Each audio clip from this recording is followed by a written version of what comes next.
Thank you, Automated CEO, for sponsoring this episode. Automated CEO is the leading local business operating system for coaches and service providers, helping you structure the front and back end of your turnkey operations on auto.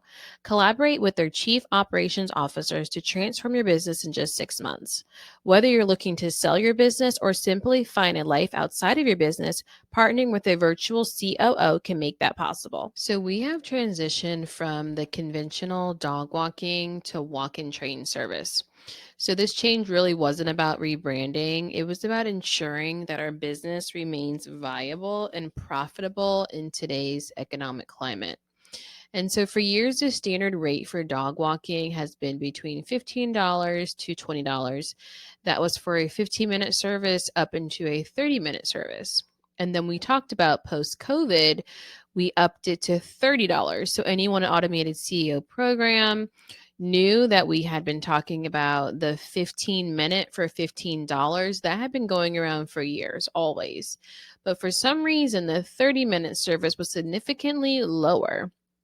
So we weren't following that $1 per minute. So post COVID, we all collaborated and we decided that it would continue on for $30 per minute. And that would be $30 post COVID for a 30-minute walk. But as the time went on, economically, things did not get better. So we had to really be honest with ourselves in 2024 and realize that $30 was pretty much equivalent to the $12 that we had been charging, 12 years ago. Supply and demand and pricing on everything had gone up, but unfortunately, us in the dog walking space had not made the adjustment. So it simply didn't cover the cost of running a business anymore. Gas prices, staff wages, taxes, insurance, and other operational expenses did increase. But many dog walkers didn't adjust. So we talk about it today. This is why we made the critical shift to go into the walk and train model. This walk and train model is not new. Many dog trainers have been doing walk and train for years. So walk and train was really advantageous to like the adventure hikers, people who love to take the dog out for an hour, go off leash, get the dog nice and tired, work on more so the recall. I think that was more than anything. Of course, some basic commands, basic obedience. That was more like the beginner entry level service to a dog trainer. Now, here's the catch. As a dog walker, we know that we have to service these dogs 3 days a week, 5 days a week. We actually spend way more time with the dog than the dog trainer did. So the dog trainer came over, spent time with the family for an hour, and said, okay, now do this. But dog trainers know that unfortunately clients do not continue on with the training. So when you bring in a dog walker, we typically were the ones that train the dog. We typically are the ones that maintain the curriculum from the dog trainer. So in my program, we end up doing the basic obedience because at the end of the day, who wants to come to work and deal with a dog that's misbehaved?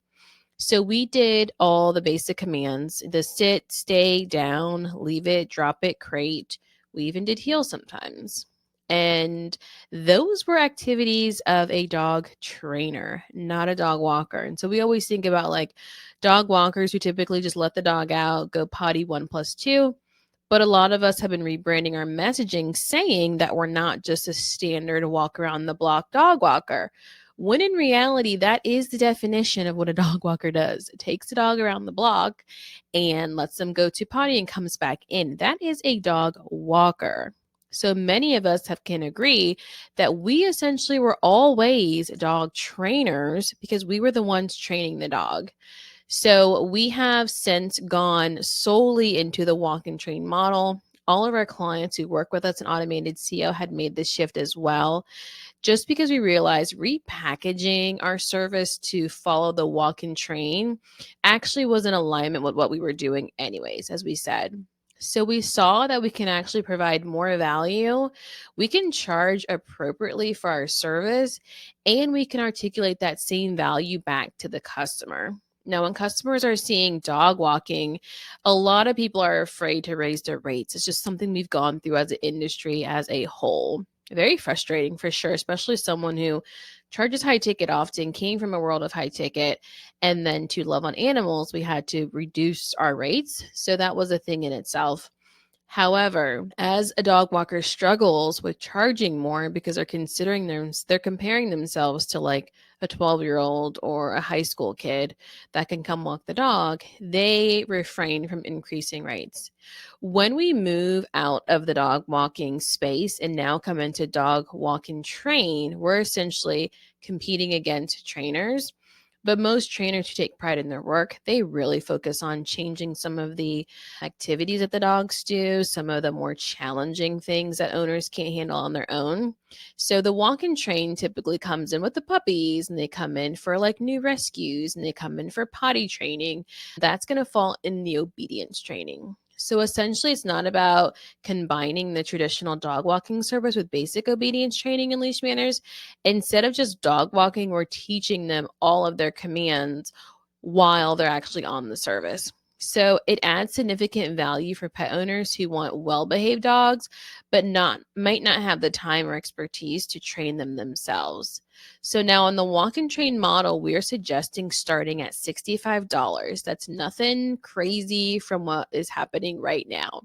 But for $65 for a 30-minute walk and train session, it sounds more in alignment than being in a big jump from $20 to $30 in the dog walking range.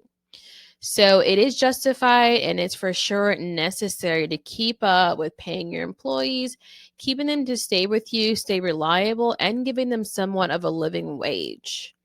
First, we're not just walking dogs, we're providing a training service now. This is going to significantly help improve their behavior, and it makes the life easier for their owners. That is the value add, and it's worth the higher price. Secondly, the cost of running a pet care business have skyrocketed. We always want to continue to remember that as we're thinking about costs. Can we even afford to do business? Can we even afford to leave our homes? That is the question I ask myself, and I encourage my clients to ask themselves before they even take on a client. Is this worth me personally leaving the home or paying a staff member that's going to cost me significantly more than just myself to leave their home? Does that account for the gas? Does it account for the higher wages and staff? Like, we're competing with other employers, we're competing with online businesses now, we're competing with remote workers now. Is it worth it for them to become a pet care provider these days? So charging $65 for a 30-minute session allows us to cover these costs, and it ensures that our business remains sustainable. It also ensures that we're fairly compensated for the time and expertise. You, my friend, can take on their dog and immediately figure out what's going on. You can immediately set up a structure for the client. You can immediately take your years of expertise and get an desired outcome, which the client would not have been able to do that without you. So I would say, think about it this way. Would you rather struggle to cover your expenses and barely make a profit? Or would you prefer to run a thriving business where your hard work is properly rewarded? So that's something you need to ask yourself.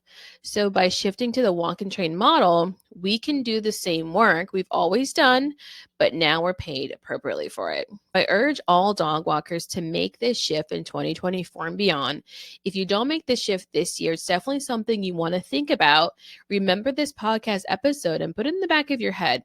What will it do for my business and for my team and for my clients to actually be able to sustain in the proper bracket as a team, as a partnership? So it's time to recognize the true value of our services we provide and adjust our prices accordingly. So not only will this help our businesses thrive, but it's also going to set the new standard for the pet care industry. And that, of course, as the Pet Care Era podcast, is what we're always trying to strive for. How can we make the pet care industry better? How can we also have a living wage, a employable place for our team? And how can we keep doing this for years to come? So I hope you enjoy this episode. Hope it's inspired you to start rethinking your pricing strategy and consider the benefits of transitioning to walk and train. I love this model. It has worked out so well, and it really has allowed us to roll out the white glove red carpet we've always been wanting to do for our clients because we have the profit margins to do so. So I want you to remember, it's not just about money, but it's about value, the important work that we do, ensuring that we can continue to provide top-notch service for our fur babies. So until next time, take care, keep thriving in the pet care era, and I'll see you in the next one. If you've been intrigued by this episode, join us in the AC Universe. The AC Universe is our behind the scenes community outside of social media where we turn off distractions and dissect each episode. You can ask pressing questions about your business and discover how you can implement these ideologies you hear on each episode into your current operation. Subscribe now to dive deeper.